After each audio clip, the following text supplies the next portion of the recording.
Well, howdy tubers. Here comes another video on the build of the Ultra Cruiser. I know that this isn't going to come up as a clickbait or chickbait or time or a thumbnail or whatever. At least it didn't on the last one. But that's my intent, and I don't know how to fix it. If anybody else does, please let me know. But first off, I wanted to say, if you guys go and buy, or girls, go and buy these things from Harbor Freight, it's got a big old sticker on the outside of it, like about that big. And if you take your wife's hair gun and soften that up, it'll come off pretty good. It's still a little sticky, but it don't leave paper like I did on that one, which anyways, it works pretty good on getting that done. And let's see, had a subscriber said comment on my bolt description thing. He says, just consider that A means absent of hole. So I thought, well, that's sure a good way of looking at it. So remember that. And talking to Terry at Hummel, talking about nut plates, that he says, you know, there's a lot of guys or girls that just may not know what a nut plate is.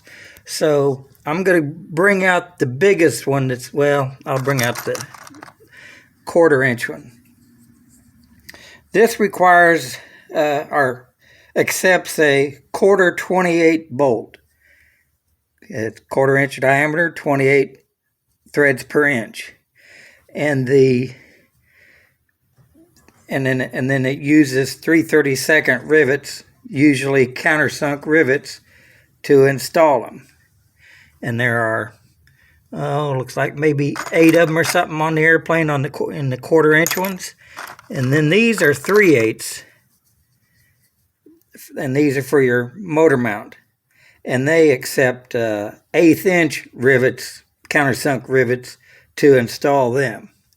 And then of course there's 1032 and 832 and 632s.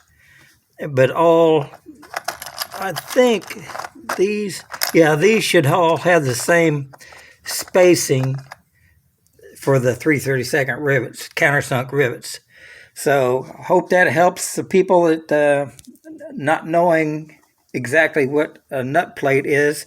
And Terry said to say that all of theirs are the same style. There are different styles of nut plates. Like when I was in the Air Force, they called some of them that had 2 holes, 2 to the 3/32 holes on one side. I could go, well, I don't want to confuse anybody, but we called them Mickey Mouse because they look like a Mickey Mouse. Look like Mickey Mouse head. But all you need to be concerned with is that all of these are the same. The hole distance between the 6/8 and 10s are the same, and I believe the 1/4 inch and of course the 3/8 is a different width. And then we've got your nylon inserted lock nuts. They've got a little piece of nylon inserted in there to act as a anti-loosening mechanism. And then we've got, now this isn't it's called a castle nut, which has got grooves in there. And of course that goes on the bolts that don't have an A on them. Right, yeah, that don't have an A on it, that require a cotter pin. And then we've got, I guess there isn't any, there's some kind of castle nuts that look more like an acorn that also have, of course, the slots in there for cotter pins, or Now, I usually use, and I'd have to show you that.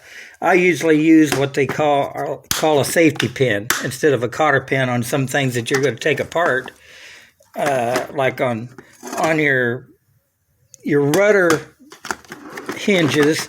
They require a bolt and a castle nut and then a cotter pin, because that's something you're just not going to take off all the time, or, well, I'll just say all the time.